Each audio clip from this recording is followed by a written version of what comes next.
بسم الله الرحمن الرحيم يسبح لله ما في السماوات وما في الأرض الملك القدوس العزيز الحكيم هو الذي بعث في الأميين رسولا منهم يتلو عليهم آياته ويزكيهم ويعلمهم الكتاب والحكمة وإن كانوا من قبل لفي ضلال مبين وآخرين منهم لما يلحقوا بهم وهو العزيز الحكيم ذلك فضل الله يؤتيه من يشاء والله ذو الفضل العظيم مثل الذين حملوا التوراة ثم لم يحملوها كمثل الحمار يحمل أسفارا بئس مثل القوم الذين كذبوا بآيات الله والله لا يهدي القوم الظالمين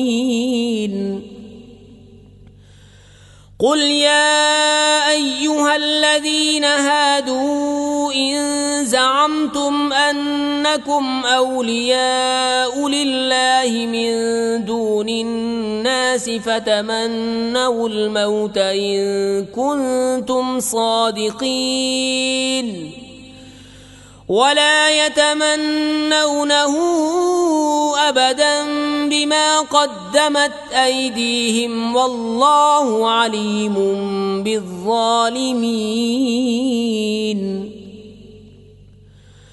قل إن الموت الذي تفرون منه فإنه ملاقيكم ثم تردون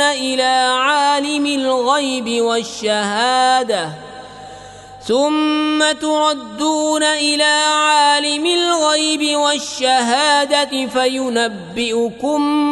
بما كنتم تعملون يا أيها الذين آمنوا إذا نودي للصلاة من يوم الجمعة فاسعوا إلى ذكر الله وذروا البيع ذلكم خير لكم إن كنتم تعلمون فإذا قضيت الصلاة فانتشروا في الأرض وابتغوا من فضل الله واذكروا الله كثيرا لعلكم تفلحون وإذا رأوا تجارة أو لهوا انفضوا إليها وتركوك قائما قل ما عند الله خير من اللهو ومن التجارة والله خير الرازقين